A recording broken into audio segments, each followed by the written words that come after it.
All right, Ewan, how you going, mate? Welcome to the podcast. Thanks for having me on. I'm looking forward to it. Yeah, mate. I've always wanted to kind of get to know you. I've always been interested in your career, and as a young golf nerd, right, as I am, I remember everyone who played, who was on the TV, or all my influences that were kind of ahead of me. And you seem to have done a lot. You're 40 years of age. I'm sharing that with the listeners already, but you've seemed to have done a lot, and I really want to learn a little bit about why you chose a few things. So I'm really, really excited to have you on.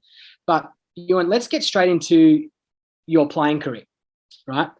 Talk me through your first professional win. So you won at Moona, right, in Australia. That was a co-sanctioned event. You won by 6 shots. Is that correct? 7, yeah. Yep. 7. Yeah. Yeah. And tell me about it. What happened? How did that happen? Explain it to us. Look, I turned pro at the end of 2001. I was 19 years old, and at the time I thought I was ready. Thought I was ready to take on the world, and thought I'd be top 10 in the world by the time I was 25 and a multi-millionaire. I was sadly mistaken. Things didn't quite turn out that way. It took me a good 6 years to really find my feet as a professional golfer. So at the end of 2007, I'd played quite a bit overseas at that point. I'd had a year on the nationwide tour, which is now the Corn Ferry Tour in the US. That was in 2005. I'd had a couple of years in Asia, but nothing to write home about. I'd had some great experiences. I'd never really contended to win any tournament, certainly nothing of any kind of stature. And then at the end of 2007 in Australia, I had a stretch of really good events where I had a chance at the New Zealand Open. I had a chance at the Australian Masters, and then I stood on the 72nd tee at the Australian in the Australian Open and needed an eagle to force a playoff with Craig Parry. So, I had this stretch of really good tournaments where I finally believed after 6 years I was good enough. And then after a Christmas break, I qualified for the British Open for a second time. I'd played 07 at Carnoustie, played Birkdale again in 08.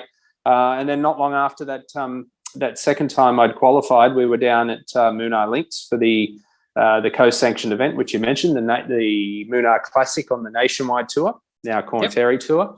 And I can still remember having teed it up in so many tournaments for 3 or 4 months prior with a chance to win on Sunday. I went into that week. I've never been that confident of winning a golf tournament. I never was that confident after that, unfortunately. But when I look back at some of the names that were playing that week that have gone on to win on the PGA Tour and play Ryder Cups and that, I probably don't give myself enough credit for what I achieved that week, but it really was a memorable week. I led wire to wire. The conditions down there were pretty horrendous all week. I mean, think of Moonah Links, think of where it is, and then think of about as bad as it can get. Rain, wind, shot 13 under, won by 7.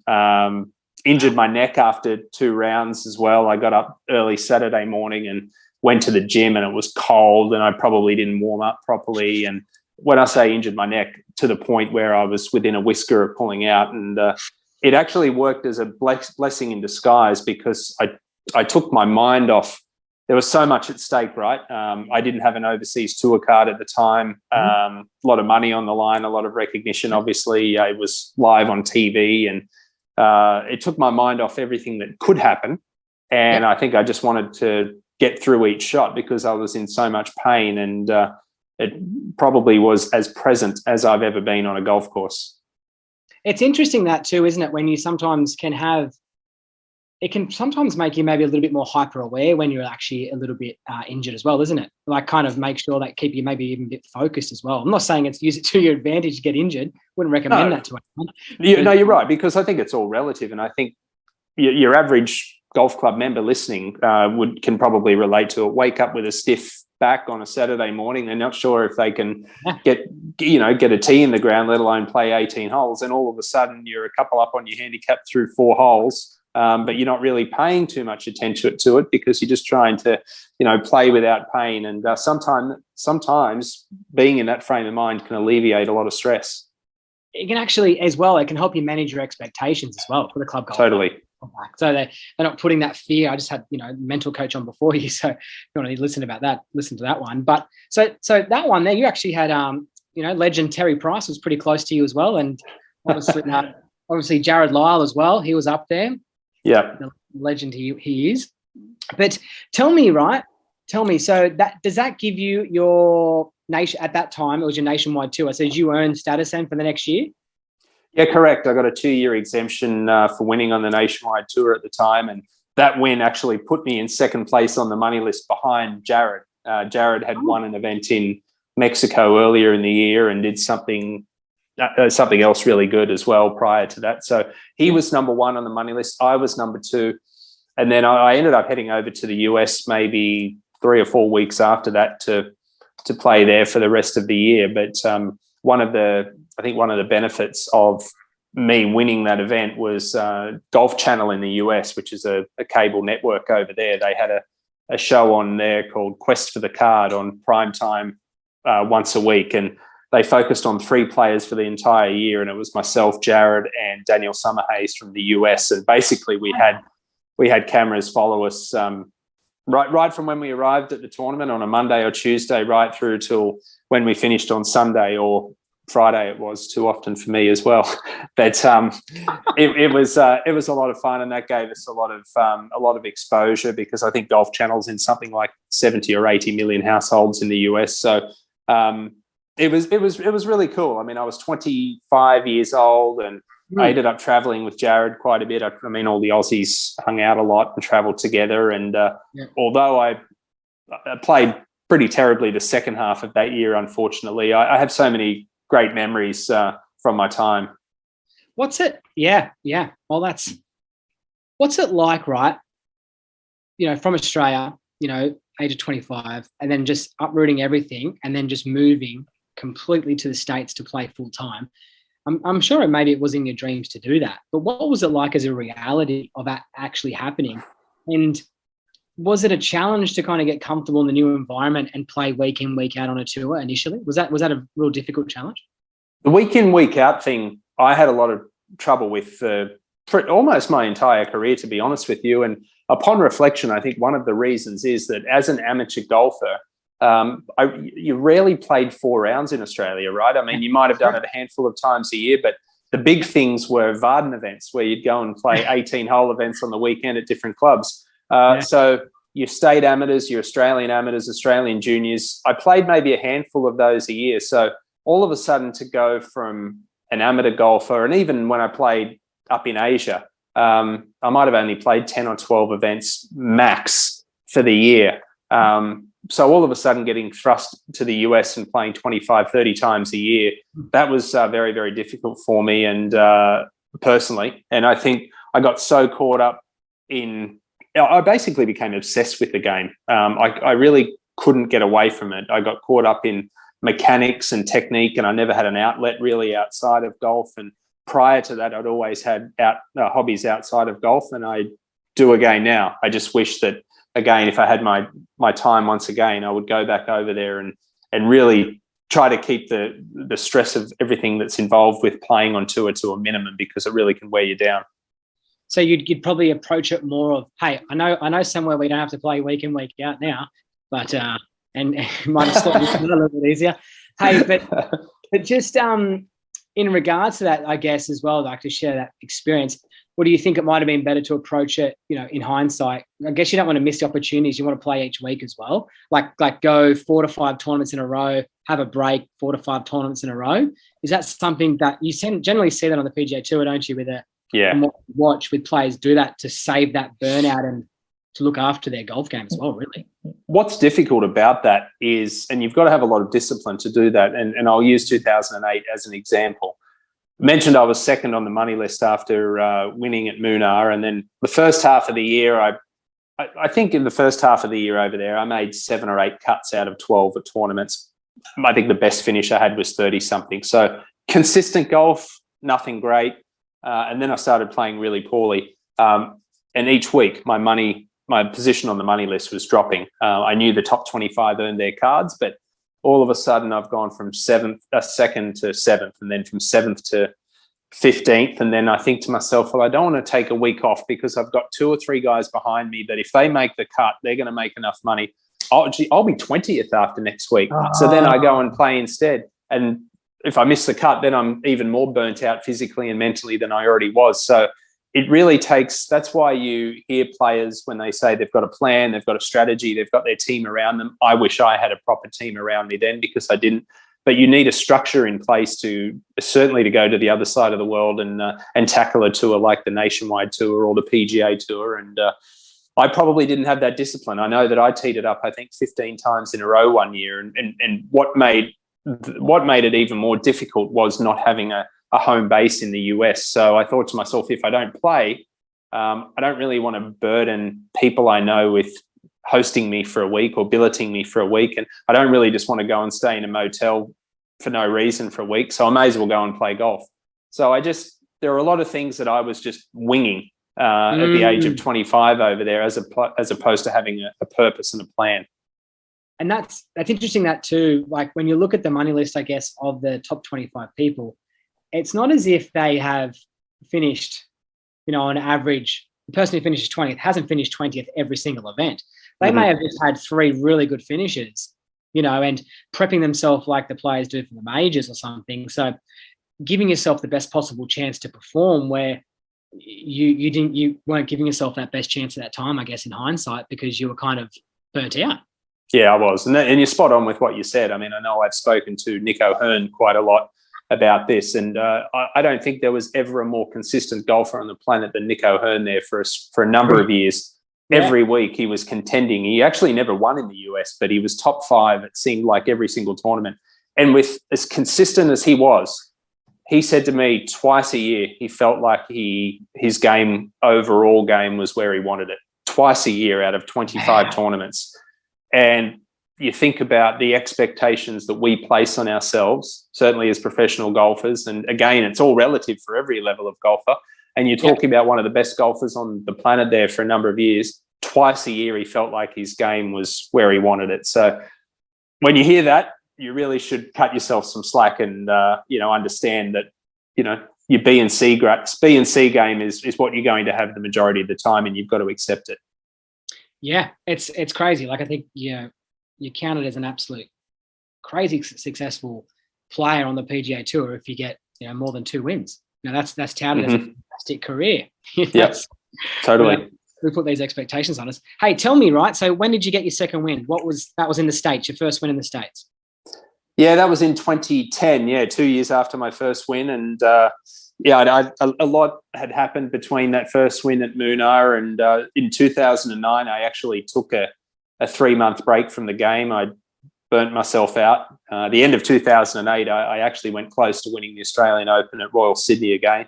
But that was really only my one and only good tournament for about 18 months. And then I had a 3rd place finish straight after a 3-month break. I went back to the US and finished 3rd at the Albertsons Boise Open on the Nationwide Tour. And that kind of came out of nowhere as well. And then my form just fell away straight after that. It was a story of my career, really. But then in 2010, that second win just completely came out of nowhere. I'd qualified at the start of the year for my 3rd Open Championship, which was at St Andrews in 2010. But then after qualifying, I missed my first 6 cuts of the year. 4 of those were on the Nationwide Tour, which had become, I think, the Wed.com Tour at that point. It was still the Nationwide Tour. But I'd missed the first 4 cuts there. I'd missed a cut in Australia. And then the week before I won, I went over to Shanghai to play the Volvo China Open on the European Tour. And my girlfriend at the time, Annabelle, we were renting a place in Palm Beach in Florida, but we didn't have a car and she didn't have a job. So she flew to London to spend a week while I was in China with some friends. I missed the cut by 1. I was going pretty well, and then I bogeyed the last 5 holes in the second round to miss the cut by 1. I couldn't change my flight to get out of there any earlier than Monday, unfortunately. So I was stuck in the middle of nowhere, an hour and a half outside of Shanghai on the weekend. I couldn't really do much. It was cold. And to make matters worse, in Iceland at that time, a volcano had erupted. And I don't know if people listening will remember this, but air travel in Europe was disrupted for a week. They shut down all flights for a week, and at at that point, they didn't know how long it was going to be shut down for. They thought it could be for a month at least. So I flew from Shanghai back to New York and then connected down to Palm Beach. I got in just after midnight. It was midnight Monday night, so essentially Tuesday morning.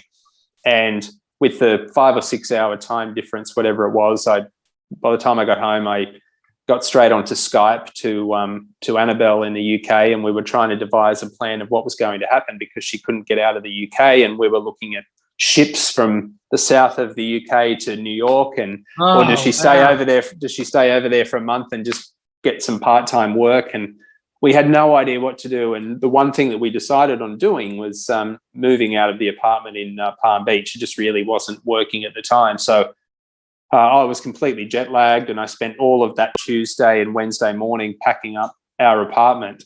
And Wednesday around lunchtime, I made the 8-hour drive up to Valdosta, Georgia for the next tournament. And I didn't know where I was, what day or time it was. I was just, my head was in another place at that point. And we had also made the decision that after that tournament, I was actually going to quit playing the tour over there in the US. We were going to move back to Australia.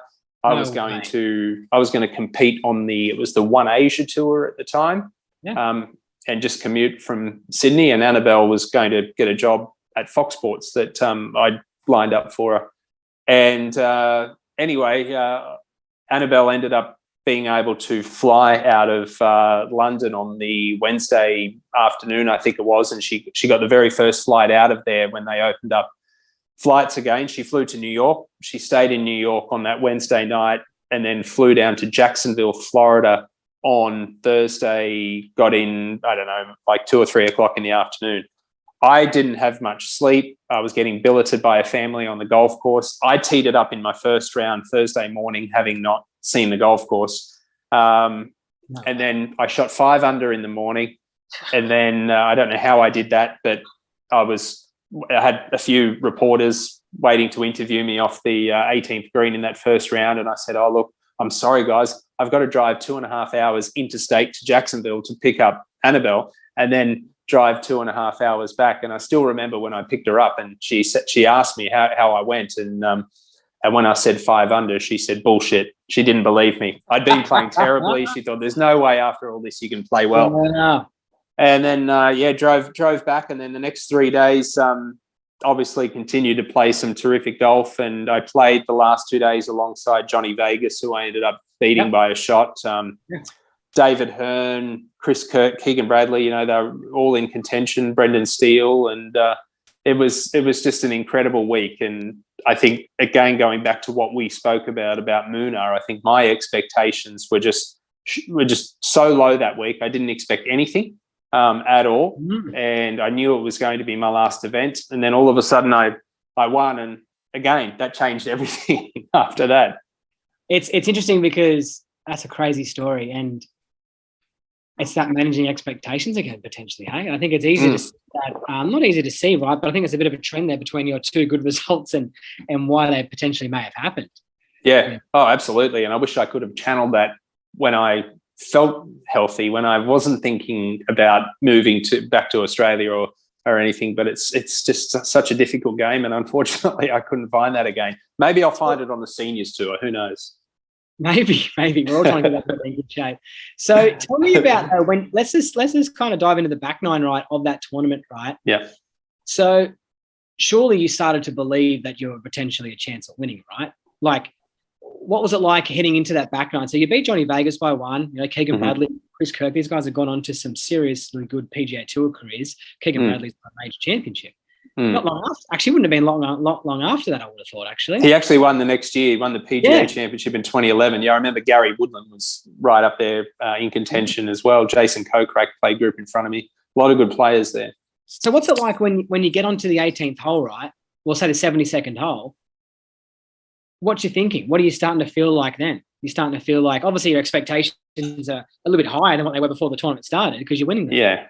Yeah, look, to say I was nervous was a gross understatement. They had actually, the golf course we played, Kindaloo Forest in Valdosta, Georgia, it was just under 7,800 yards. At the time, it was the longest golf course on any tour globally. It didn't it didn't really play as long because it was pretty firm. And the golf course reminded me quite a lot of the Australian Golf Club in Sydney. And I did feel very comfortable around there. And they had actually swapped the nines around for that week. So the last 4 holes that we played, there was, apart from probably the final tee shot, there was a lot of room to hit the ball. So as nervous as I was comfortable. I'd been striking the ball well. I wasn't the straightest hitter going around and the straightest driver of the golf ball. So I knew that by having a little bit of room to spray it coming in, I could relax a little bit. I'd missed a very short birdie putt on the 16th hole, and Johnny had birdied that. So my lead was cut from 2 shots to 1 shot, and then made a really good up and down from right of the green on 17, hold about a 4-footer to keep that 1-shot lead. And then the 18th tee shot there, it's a long par 4, it was about 470 or 80 yards. And you did have out of bounds just left of the fairway and a couple of fairway bunkers on the right.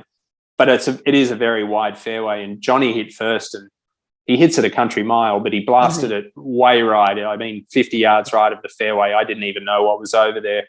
So when it turned out that his ball was absolutely fine, but I didn't know that at the time when I hit my tee shot. So I relaxed a little knowing that he was way offline, and I hit one of my best tee shots of the week and actually outdrove Johnny for a very rare occasion.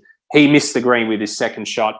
I had a pitching wedge in from about 140 yards, 125 odd meters or something, and hit a really good shot, came up about 25, 30 feet short. And at that point, I thought it was all over. And then he had a tricky chip that he almost holed. So then all of a sudden I had a 25 or 30 foot putt that I had to lag up there pretty close. And I hit a terrific lag putt up there to about 2 feet. And I still remember the 2-footer. I think that the thing that I was most nervous about was because my previous win, I'd won by 7. So I could have made a 10 on the last, right? But having that 2-foot putt, I put the putter about an extra half an inch behind the ball because my hands were shaking. I didn't want that putter to nudge the ball at all. That's what I was most worried about.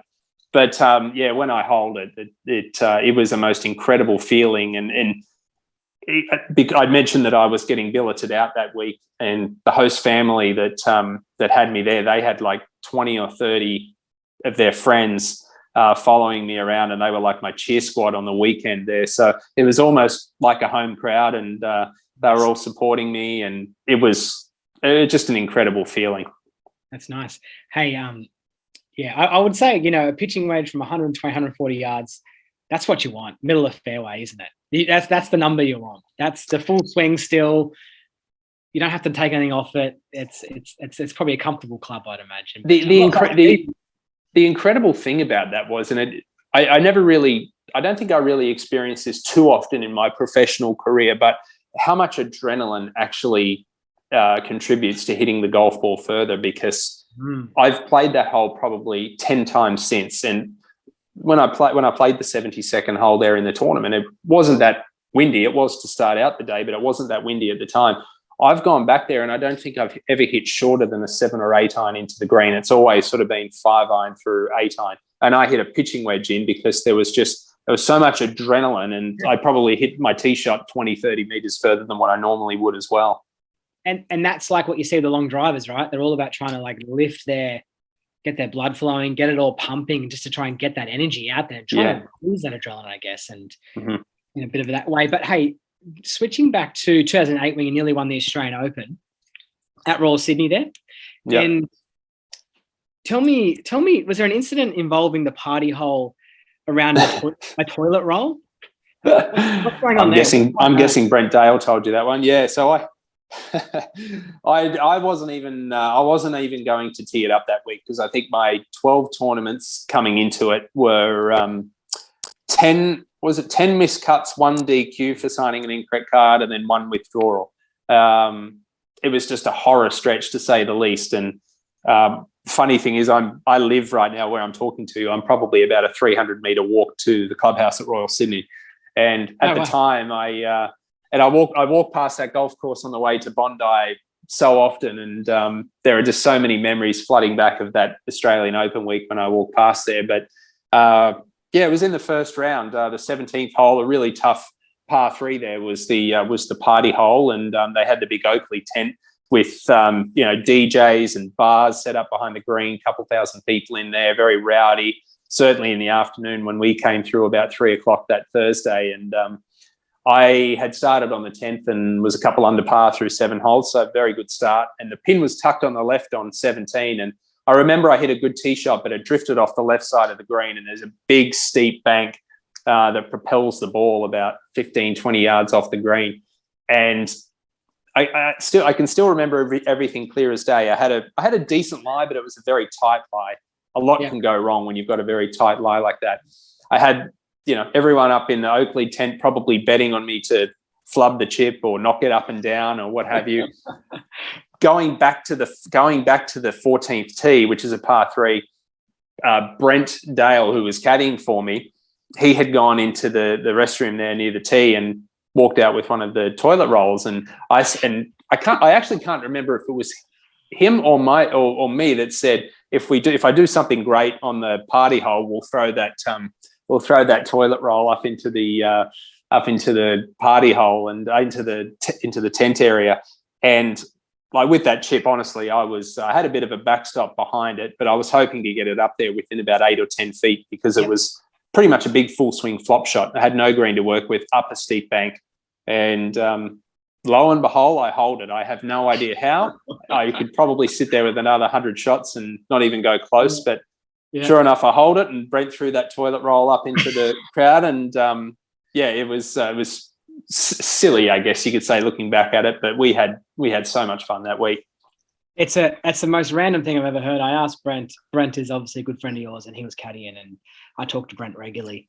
And for people listening, right, from the overseas people, the Australian Open, I'm not too sure. I don't think they still do it, but they had a party hole, and I was there for that one, actually, where they just have, like you said, DJs, and the crowd are going nuts, and they're drinking a lot. Actually, sounds like something else that I know about that's just kicked off. But it was a bit like that. And I remember watching it myself personally, and watching you golfers, and it was such a different concept. And I was nervous watching you, because there's that added pressure, and it's kind of like the crowd is allowed to give you a hard time, similar to that party hole I think it's the Valero Texas Open, where it's kind of like it's okay for them to boo you if you miss the green, where you won't catch that in any other golf shot you hit throughout the year. Yeah. And I remember watching it going, God, that'd make me really nervous. I mean, that's a really hard hole. That is a really, really hard par 3 that if you make 3, you are very, very happy. And I birdied it on Saturday as well, which essentially got me into the penultimate group on Sunday, and then made a really, really good up and down on Sunday. So that hole was very kind to me throughout the week, and I've probably played it a dozen times since and made more bogeys than pars. So I picked the right time to do well on it. So the inexperienced caddy let you down in the back 9 of the last round, was it, or is that what happened there? Oh, to be honest, I wish I could blame it on Brent, but no, it was. I think it was more me than anything. I think I only finished three behind the winner, and that was Tim Clark in the end. But I had a couple of sixes in a row, I think, on the 7th and 8th hole after being tied for the lead in that final round, which cost me. But nonetheless, still terrific week, and back-to-back Aussie Opens to finish 3 back and contend in both of them were great memories. Pretty special for Australian players. Hey, yeah. I want to now switch gears, right? Because this is what I want to learn about what happens, right? I jumped onto your LinkedIn, right, trying to find out. I know you're in broadcasting and you're a commentator, right? And last night I was doing some research, and I thought I'd write down where you've been. And your LinkedIn experience, oh my God, it's longer than my resume from when I used to work in golf clubs. I haven't updated it. I can't actually even record this timeline here because there is so much going on in the broadcasting career. Do you want to kind of just briefly explain to us, I'm sure a lot of people are kind of interested in this, right? And it's a very, I guess, small field as well, and difficult potentially to get into. How did you transition from, your playing career finishing and just getting into broadcasting? Was it something you always enjoyed, or you like the look of? Because you're pretty natural at it. Obviously, you're very good at it. Oh, I appreciate it. Thank you. Yeah, look, it's funny because when I was a little kid, I always wanted to read the news or read the sports on the news, and doing some sort of presenting was what I always dreamed of. And Look, after that second win, I was 27 years old, and I'd had the opportunity a couple of times at that point to do some on-course commentary for Golf Channel whilst I was playing tournaments, and it was something I really enjoyed. It was the feedback was very positive, and at that point, I don't think there was one commentator globally under the age of 50. So I saw an opportunity. I saw a real opportunity for someone my age to sort of get their foot in the door there. And the other thing was I could see the writing on the wall in years to come, which is happening now, that it's getting harder and harder to maintain your status on tour. It's getting harder and harder. So guys that have only ever known golf, the natural transition will then be to try and get into commentary. And, you're seeing it with Colt Knost and Nick Doherty, Trevor Immelman. There'll be more and more. So therefore, I thought I would try and get my foot in the door early. And the first opportunity I ever had to do a full week of broadcasting was at the Perth International at Lake Karrinyup back in 2012. And it was right around when I was about to stop playing. So I just turned 30, and I think I struggled a bit that week. It was I was learning everything on the fly, and one of the things in the television industry is no one gives you any advice. It's sink or swim. Figure it out for yourself. And I've watched all sports on television, and have my favourite commentators, and I've probably tried to learn from over the years, whilst also trying to keep my natural style as well. But yeah, that was November 2012. The next opportunity I had was November 2013 when I did the World Cup of Golf down at Royal Melbourne.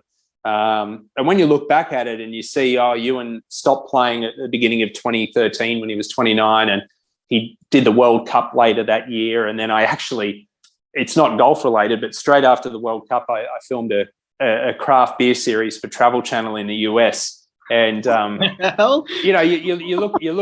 look at that and you think, well, he pretty much went straight into it. It was an easy transition.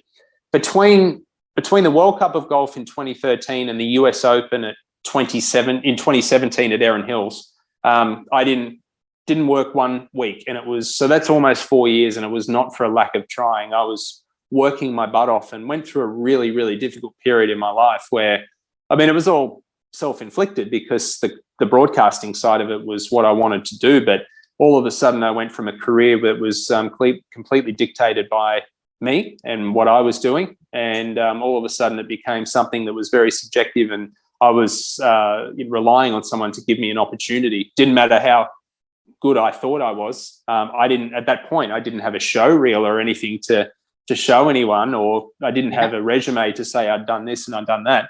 So I was relying upon opportunities, and thankfully the USGA gave me that opportunity in 2017. I wouldn't say it was out of the blue, because there was a lot of networking involved to try and get that opportunity. And I went over there. It was just outside of Milwaukee in Wisconsin, and I went over there just for the US Open. I took enough clothes with me for a month because I was going to visit some friends. After the US Open, the USGA asked me to do the US Women's Open.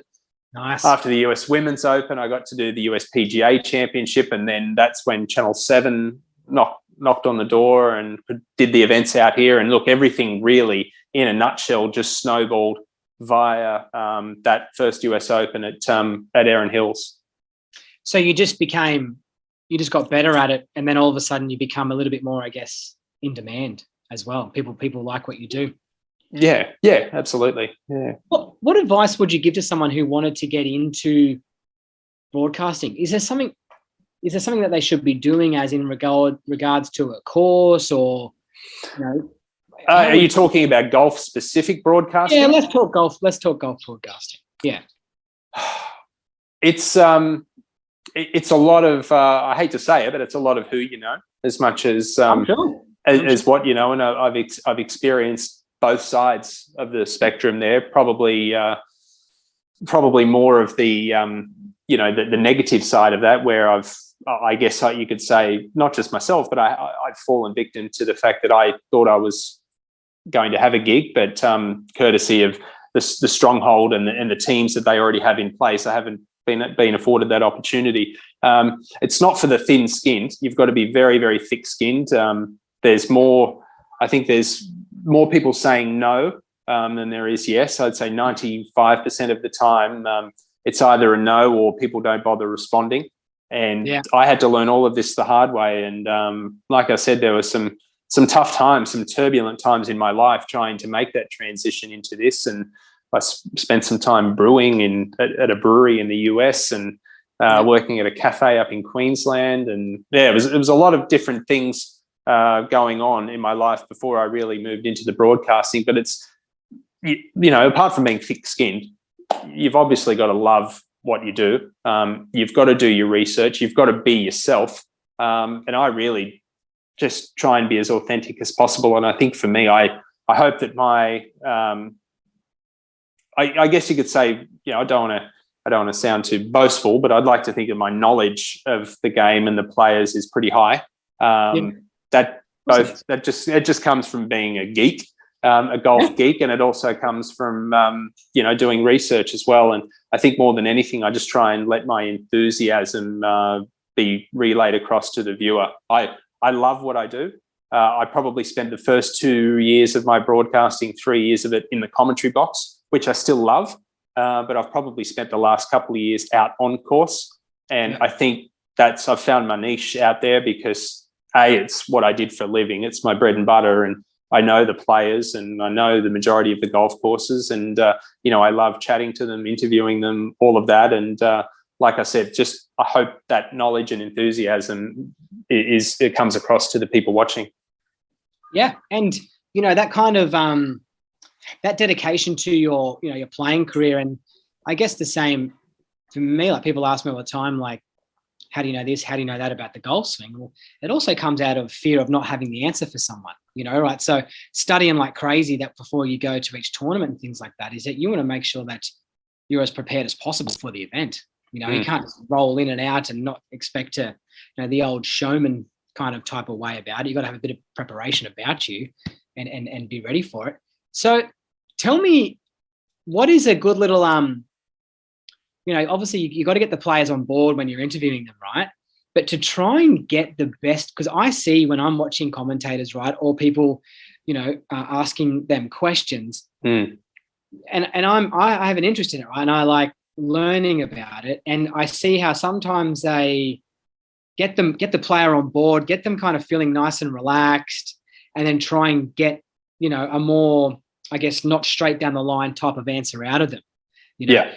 When you're commentating and you're asking someone, you've got to be a pretty good skill at working out how they've just played or how they're feeling, reading their body language to make sure you're asking the right questions, and then not obviously hurt that relationship between you and the player as well.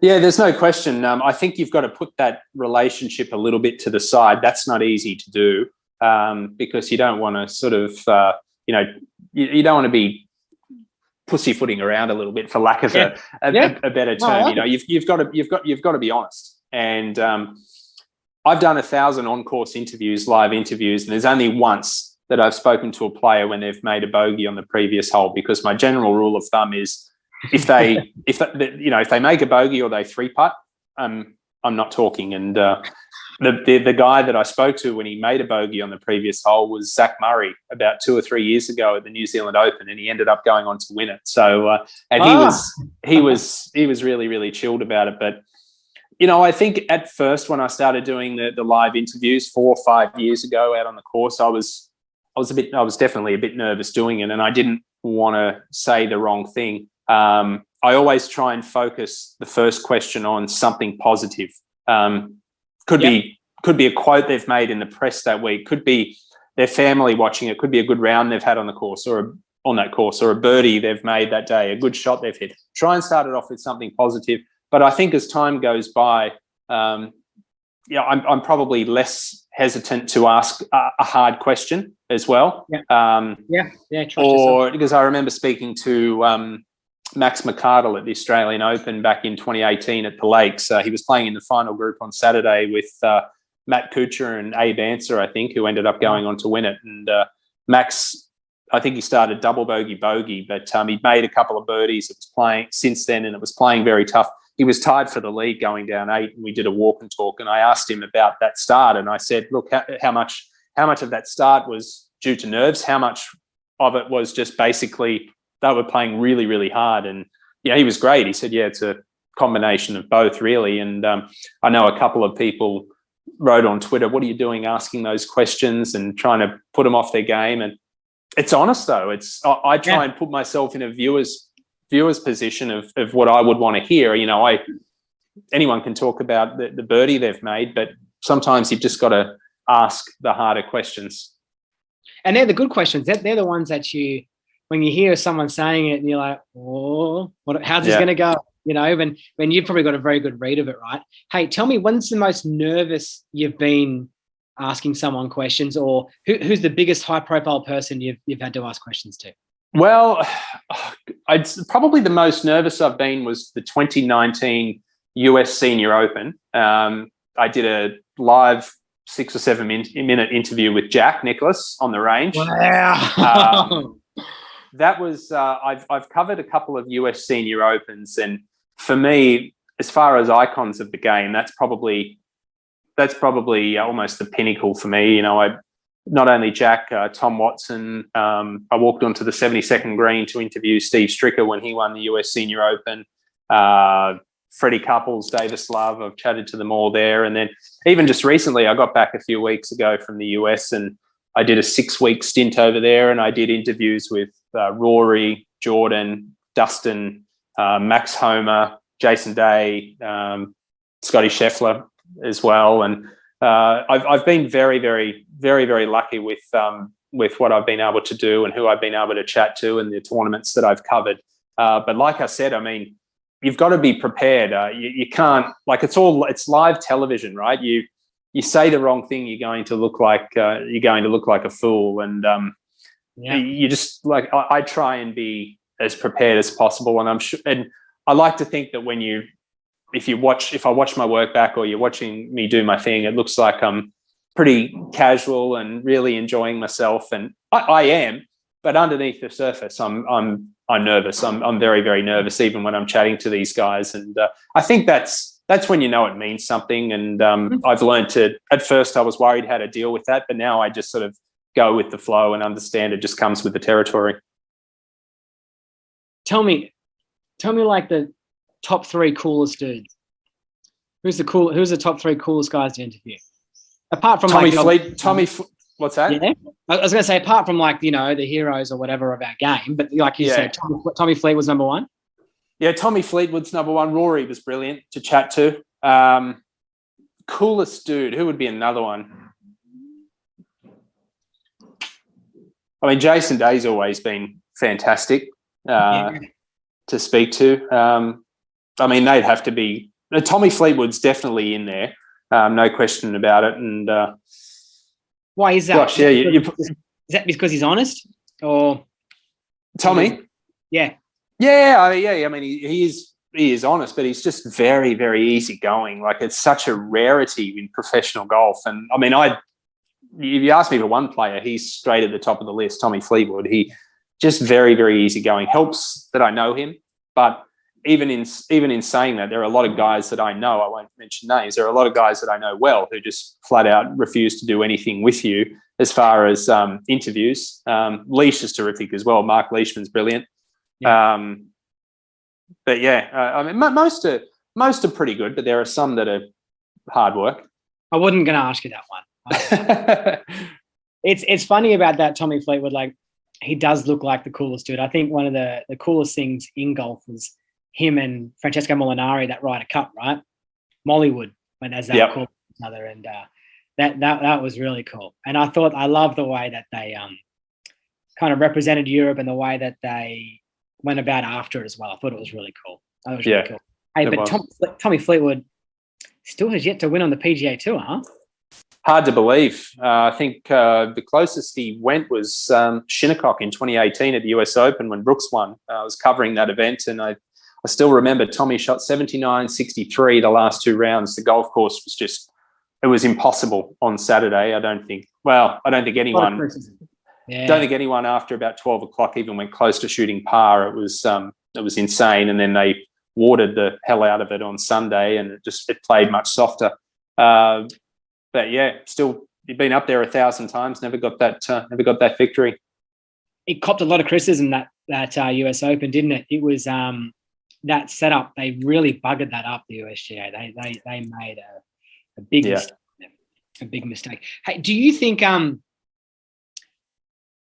your role now? What's your role now with your European tour or the DP World Tour? I'm basically freelance. So I do some commentary for the DP World Tour, host their podcast as well, Life on Tour. I'm freelance for PGA Tour Live in the US. I just did 5 events for them over there, and I did the PGA Championship for ESPN, which hopefully will lead to a couple more opportunities as well. And then I do the stuff out here for the PGA Tour in Australia, which most of the events are on Fox Sports. So it's a good. I like being freelance as opposed to if I signed a network deal with a CBS or someone, of course that's going to pay more. But being freelance, I love the fact that I can go to Europe. I love the fact that I can go to the US. Actually, next month I'm calling a new ladies event in Asia. I'm going up to Singapore Awesome. to call that. So I have that. I'm afforded that luxury of being able to sort of pick and choose a little bit between different tours, and it's fun. It's not easy to set a schedule because a lot of the time you don't get asked to do work until a few weeks before it. So that part of it can make it difficult. But I guess I'm probably one of few people, maybe anywhere, that can say that I actually love my job. Like, I thoroughly love it. I wake up every morning and I just have so much enthusiasm for everything that I'm doing and being involved with golf. I'm very lucky. I'm the same. My wife can tell when it's getting close to 9 o'clock, so I'm getting excited to come up to do some work. So tell me though, I don't know sure, what you can say about it all, but have you had a phone call from Mr. Norman's crew over at Live Golf? No, I haven't. I mean, the senior vice president of production there is an Aussie guy living in New York, and I know him well. I think I don't know. Like, I really, same as most people, I don't know what to make of it at the moment. And it's certainly a very turbulent time for the world of golf. And if I'm going to be honest, I think there's definitely room to do something in professional golf that's global. And nobody knows what Liv's plans are, right? Because I would like to see women. I'd like to see them do like a Live Ladies League or something. I know that there's Saudi money behind the Ladies European Tour with the Aramco series, and that's certainly given them a lot more playing opportunities. Let's say they started, this is all just, pipe dreams, but let's just say they wanted to invest in, which we'll probably talk about here in a sec, but they wanted to invest in my junior tour, the Adidas Junior Sixes. Then it's a different ballgame, because they really are then doing something with all of golf and grassroots, because right now I think people see it as the rich getting richer, and it's just money sort of ruling everything. And I don't know that I don't really think that's what Greg Norman had in mind 28 years ago when he wanted to start a world tour. I don't think his vision was what it is now, because the world's changed and society's changed. But in saying that, I just don't know if they're going about it the right way, but there's certainly room there. I think the PGA Tour could do things very, very differently and much better as well. And I think they could appeal to certainly a broader demographic, because from what I understand, the average person watching Live is much, much younger than what's watching professional golf in general. And they could be much more global too, the PGA Tour. They're very American-centric, hence why Greg wanted to do the World Tour. So I think it's the position we're in is in 2 to 3 years, we'll know a lot more, and it'll be fascinating to see how it all plays out then.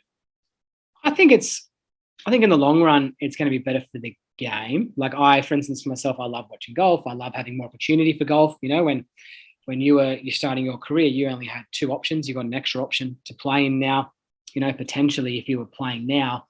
And I guess as well, I was explaining to one of my students prior to this was, fair enough, there's potentially 30 players leave the PGA Tour and go to DP World Tour, right?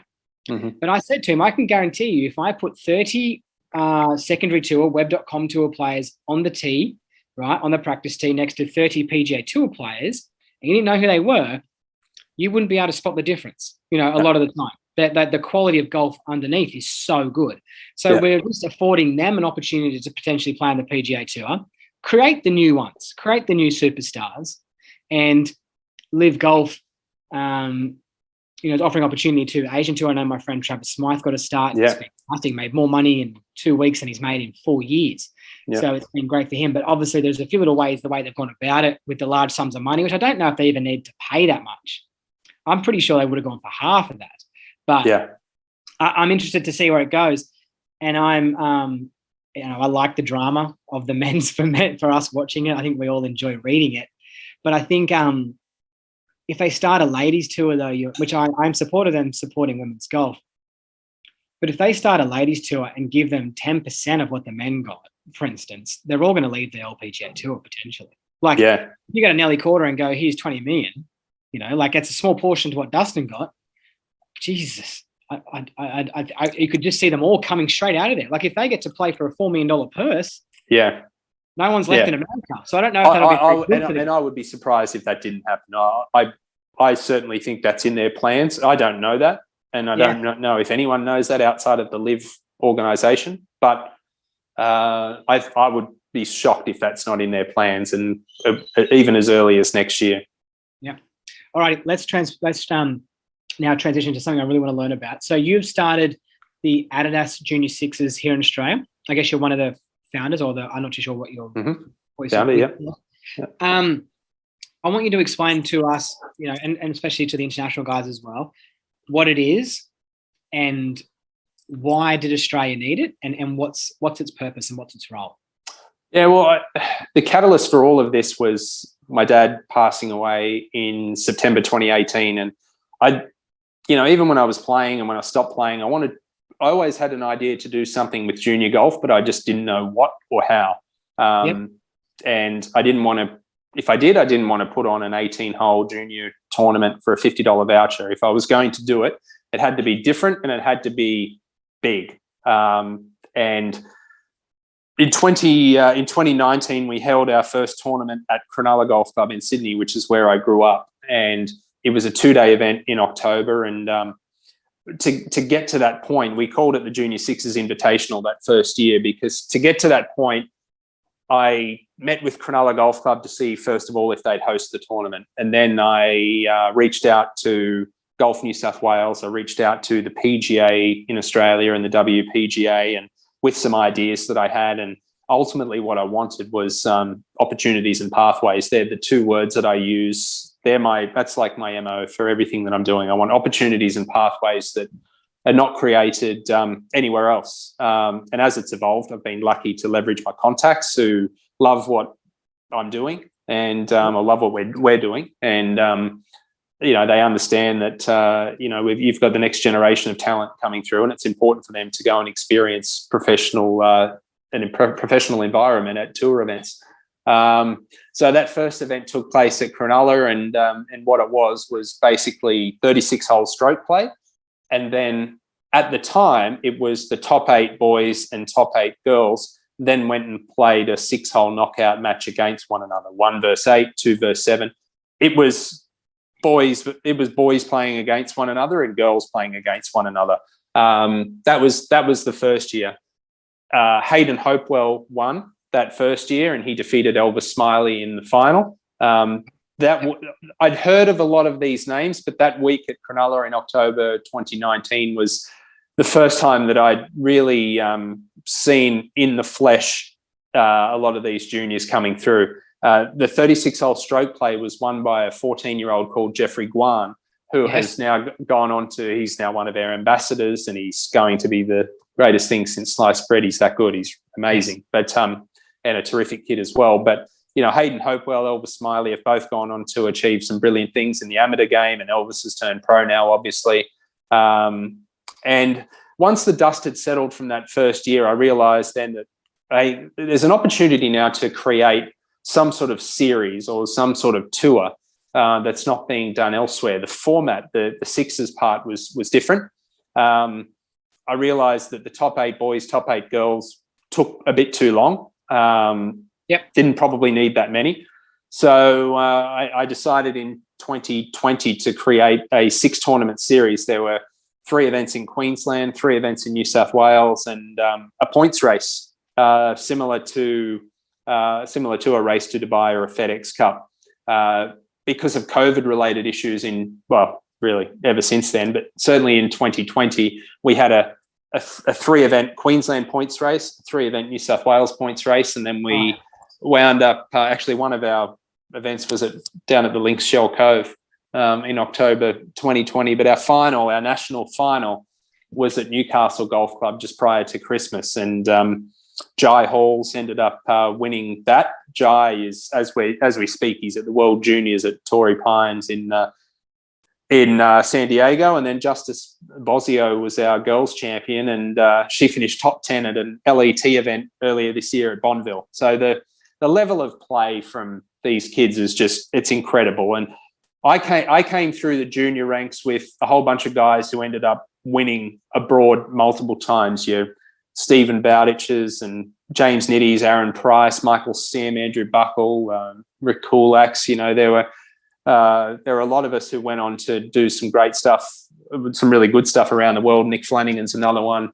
But these kids coming through now are just so much better. I mean, they're better educated on everything, from the physical side of the game to the mental side of the game, and I love being involved with it so much. And once the dust had settled from 2020, I sort of figured that there was an opportunity again to grow it a little bit further, and we've ended up having to combine our 2021 and 22 seasons because of all the COVID lockdowns last year. But I think we've got 22 events. 4 of those are official World Amateur Golf Ranking events, one of which is coming up this weekend at Cypress Lakes in the Hunter Valley. And out of those 22 events, we've still got the points race element to it, the boys' points race, the girls' points race. At the end of the stroke play, whether it's an 18-hole tournament or a 54-hole tournament, we just take the top boy and the top girl, and they go and play a 6-hole knockout match against one another. There are bonus prizes and points for making the sixes, and the winning boy and winning girl at each event earn automatic exemptions into our world final, which is coming up at Kingston Heath in September, and we'll have quite a few international players for that as well, which is terrific. At the end of the tour, we've got 10 professional tournament exemptions on offer and 4 Adidas scholarships, and Adidas have been absolutely brilliant as title sponsors, and certainly with their name given us a hell of a lot of credibility. But 10 professional tournament exemptions is just absolutely phenomenal. It's something that I'm so proud of, and I'm very grateful and thankful to those organisations and associations that are granting those exemptions. And like I said, I mean, just being involved and so hands-on with the next generation of talent, it doesn't come without its frustrations, trying to set schedules and even little things like getting kids to enter on time as well. But it's certainly very, very rewarding. I'm super proud of what I've achieved in my own career, but doing what I'm doing with the junior golf ultimately is what I see myself doing 15, 20 years down the road. That's crazy. Like, I was kind of listening to the way you're talking more passionately about this than you are your playing career by the sound of things.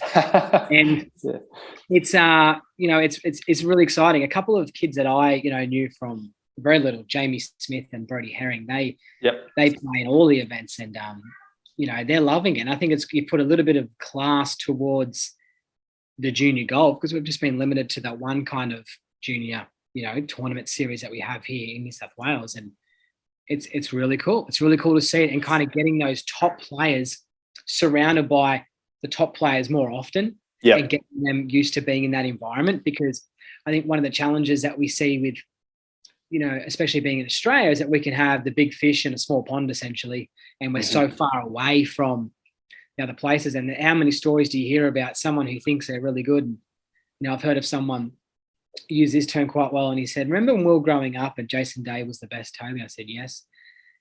And he goes, "When I went to America to start playing college golf, there was 100 Jason Days there." And we only had to try and dodge one of them, here in Australia, and going over there. So you're kind of creating an environment where these guys can thrive and push themselves in a position now because they're playing against each other more often, right?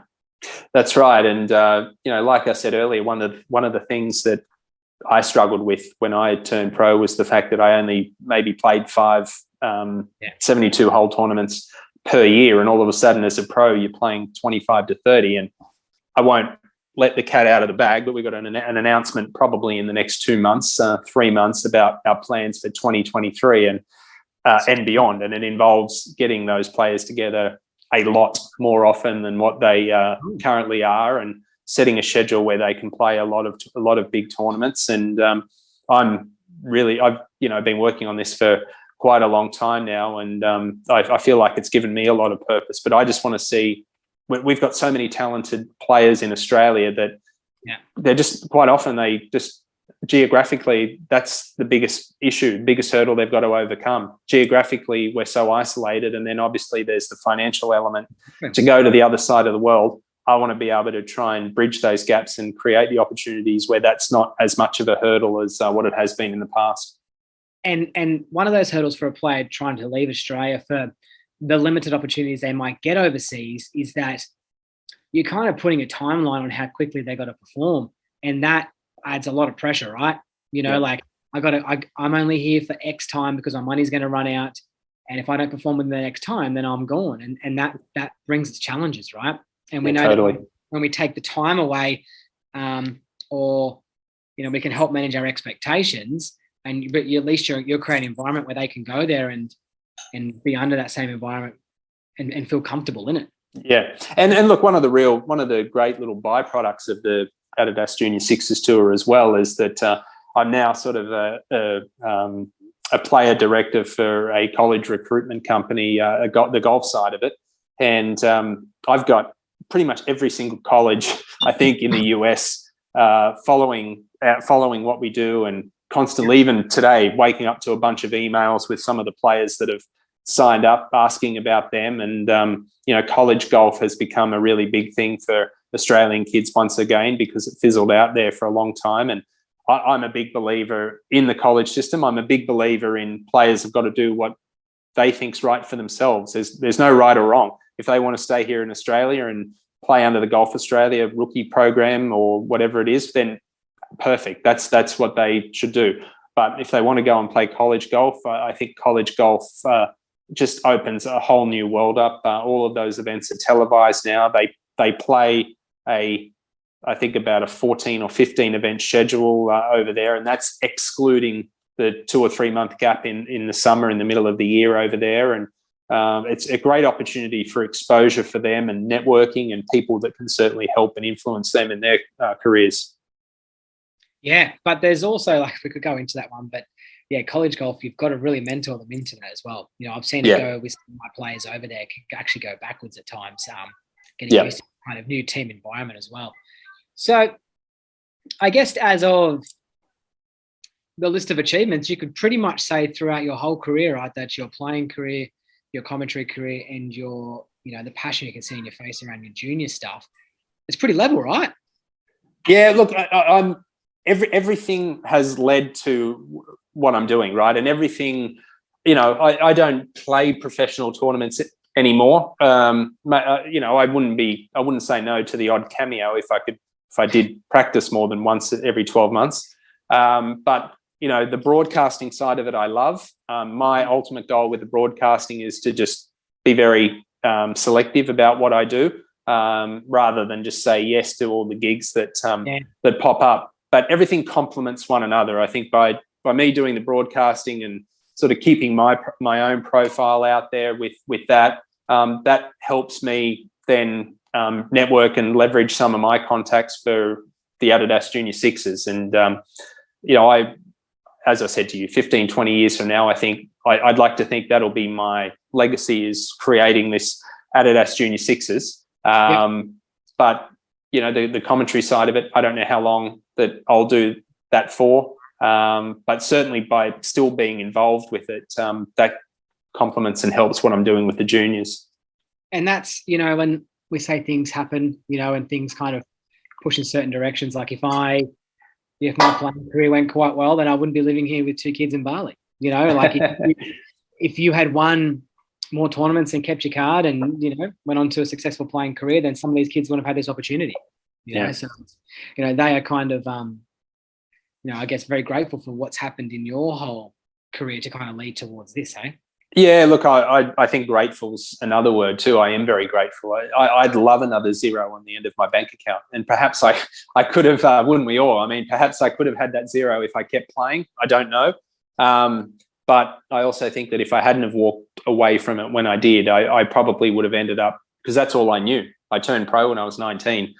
It was a scary thing to walk away, but walking away at 29 was a lot easier than probably what it would have been at 35 or 40. So I'm just grateful that I've done what I've done. I've had the experiences that I've had, and it's all led to where I'm at now. Great. All right. Hey, this has been fun, Ewan. I really enjoyed this. Hey, give me one more thing. I forgot to ask my last few guests this one. Tell me your favorite playing group, but they can't be professional golfers. Who would you want to play with? Your three guys. Dead or alive? Can they be dead? Oh, of course they can. They might not be able to sing it, but they can come. Anthony Bourdain, Michael Hutchence, and my dad. Love that. Unfortunately, they're all dead. But Anthony Bourdain was certainly, well, first of all, my dad was my idol. But Anthony Bourdain, I don't know whether people listening out there are familiar with Anthony Bourdain. He was sort of the pioneer of the traveling chef who'd go around the world and sort of pioneered the food television shows, and he was just absolutely brilliant. And his style is something that I wouldn't try and copy, because he was very sort of sarcastic and he could be a bit curmudgeon at times as well. But I loved watching him, and I feel like his presence on television influenced a little bit of how I've gone about things. And then I love In Excess, so that's why Michael Hutchence would be in there. Michael Hutchence, he I didn't know In Excess that well until obviously that TV series that came out, right? And he was an incredible man. It's lucky you wouldn't want him walking around your wife, would you? If he went around. he was the ultimate rock star, wasn't he? Wasn't he? And I actually had a funny one there. I think one of the band members, Kirk Pengeli. I've got a funny story about that. Yeah. I used to train at the gym in DY Fitness First, right? And I used to think his name was Kurt. I didn't know who he was. And we'd hang out and we'd train together and we got friendly, and I had no idea who he was. I was just calling him Kurt. I called him Kurt every day for 2 to 3 years. And one day I was watching that In Excess show, and I said to my wife, I said, "Oh, I know Kurt from the gym." And she goes, "Who?" I said, "It's Kurt." She goes, "No, that's not Kurt, it's Kirk." And I was like, "Oh my God, I've been calling this guy Kurt my whole life." He probably loved that. He probably loved that. Yeah, he never said a word. I never had no idea who he was. But anyways, what was your story around it? I got married on Thursday, March the 3rd this year up in Noosa. And the reception was at Sales Restaurant right on the beach there. Awesome day, blah, blah. Yeah, so that was Thursday, March the 3rd. Saturday the 5th, 2 days later, I went back there for lunch with Emily, my wife, her parents, and my mum. We're sat down in there, and let me go back to the reception. We had a band playing, and I got up and I sang Need You Tonight by In Excess. Okay. And it was all captured on video and what have you. So we're back there the Saturday, sit down for lunch. Kirk Pengeli and his wife, Lane Beachley, are sitting 3 tables over from us. And of course, they live in Sydney. They're from Sydney. Turns out they were up there for some sort of surf festival. But I had only met Kirk once before. It was at the old Jack Newton Celebrity Classic at Cypress Lakes back in 2009. So 13 years ago. Obviously, he wouldn't remember me. We actually share the same birthday on July 4. But I never do this. It probably sounds stalkerish, but I saw that he got up to go to the bathroom, so I timed it that I'd walk in as he was walking out, and I'd had a couple of drinks, so I went up to him and introduced myself, and I said, "Oh, Kirk, you wouldn't remember me, but Jack Newton Celebrity Classic years ago, blah blah." Anyway, struck up this conversation and just had a general chit chat, and I told him about the wedding a couple of days prior, and I didn't even have to twist his arm, and he said, introduce me to your family and your wife, and I'll come and say hello. And Wow. Anyway, Lane came over, and I was chatting. She actually had watched. She's a big golf fan. She had watched the Athena earlier this year, which is the female ladies skills competition down at Sandringham Golf Course that was on Fox Sports. She had watched that and seen me commentating there. So it ended up this big sort of chin wag for 15 or 20 minutes. And it was wonderful. It was pretty funny, but that's pretty random. I got teased by my wife and her family for stalking Kirk and having them come over, but it was a great day. I've got a similar story with an NRL player, an ex-NRL player, and I wanted to thank him for winning a premiership for my favourite team at the time. And my wife was calling me the biggest nerd. Don't go say that to him. You're such a nerd. Don't do that. But that's so incredible that, you hadn't talked to him for 13 years and then you sing his song 2 days prior and he rocks up behind you. That's fate. Yep. Yeah, hey, I mean, he's not even from there. He's from another state. They just happened to be there and at the same restaurant at the same time. It was serendipity, I guess. Great word. And obviously your old man, hey? We'd always want to hang out with our old man for as long as we can, right? Oh, absolutely, yeah. And I mean, I always got along well with my dad, but I got along much better with my dad sort of in the last couple of years before he passed. And, it was just I think the older I get and, now that I'm married and I would like to think eventually going to be a father, I think I appreciate more of his role as a father and a husband as well. And, I miss him every single day. But, have to have him there. He had a bit of a temper on the golf course, my dad. So did I as well. So I know Bourdain's a bit of a hothead and, it might be an interesting group to follow, I guess. A few breaches, huh? A few breaches. Nick Kyrgios breaches. Hey, Ewan, it's been fun. I've really enjoyed getting to learn about your career, and I'm sure the listeners will love this one. And I've got a few listeners who have been commenting and sending messages every time I talk to someone about live golf. Ask them this question, ask them that question. So it's been really enjoyable, and followed your career closely. And just keep doing what you're doing, all right? Much appreciated, Toby. Thanks for having me on, mate. And anytime, and all the best with what you're doing as well. Thanks, mate. I appreciate it. Take care. Cheers. Thanks, Ewan. You did good, mate. Good stuff, mate. So did you. Thank you.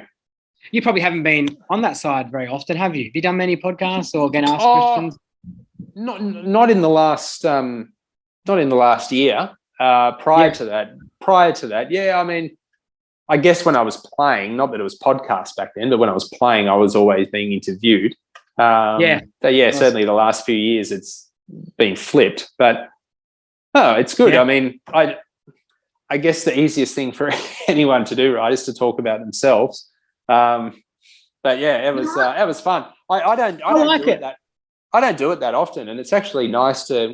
It makes you appreciate your journey, I guess. Certainly for me to be able to talk about everything, and if we flip roles here, and I did the same thing for you, I'm sure it'd be nice to reflect upon what you've done, and just give you that little bit of extra gratitude for where you're at.